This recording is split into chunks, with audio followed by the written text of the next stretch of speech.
আসসালামু আলাইকুম, welcome back to my channel. আশা করি সবাই ভালো আছেন। আবারও নতুন রেসিপি আপনাদের মাঝে শেয়ার করব। টমেটো শুকিয়ে পাউডার করে আপনারা যে কোনো সময় মাছ বোনা যে কোনো রান্নার মধ্যে আপনারা ব্যবহার করতে পারেন। আমি সেই প্রসেস আপনাদের সাথে আজ শেয়ার করব। এখানে আমি 1 কেজি টমেটো নিয়েছি। এখন আমি টমেটো কেটে ভিতরের যে বিচিগুলো সেগুলো আমি ফেলে দিব।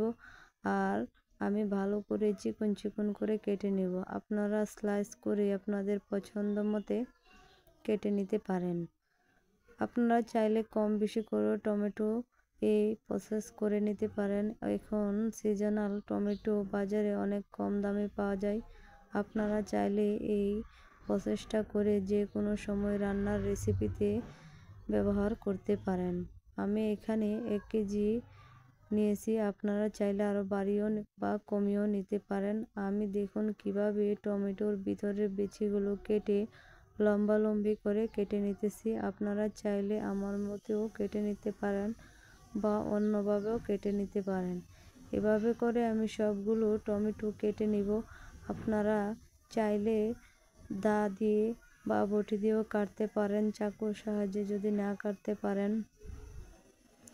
আমি সবগুলো কেটে ভিতরের বিচিগুলো ফেলে দিয়েছি। এখন রোদ দিয়ে শুকিয়ে নিব ভালো করে, যতক্ষণ পর্যন্ত শুকিয়ে ব্লেন্ডারে দিলে যাতে আঠা না লেগে যায়, ঝরঝরে হয়, তেমনভাবে আপনারা রৌদ্র দিয়ে শুকাবেন।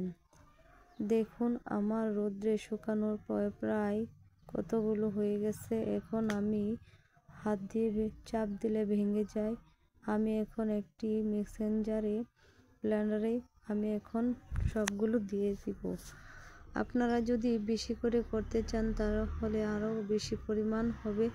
আপনারা দেখতেই পাচ্ছেন কালারটা চেঞ্জ হয়ে গেছে। রান্নার সময় আপনাদের কালারটা ঠিক হবে। এভাবে করে যদি আপনারা রেসিপিটা তৈরি করেন, যখন টমেটোর সিজন থাকবে না তখন এই টমেটোর পাউডার দিয়ে আপনারা যে কোনো সময় রান্না করে নিতে পারেন।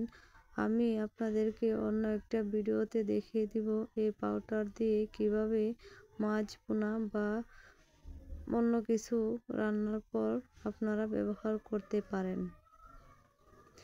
আশা করি যদি আমার রেসিপিটা আপনাদের কিছু উপকৃত হয় তাহলে সাবস্ক্রাইব করে বেল বাটনটি অন করে দিবেন। এই পর্যন্ত আল্লাহ হাফেজ, সুস্থ থাকবেন।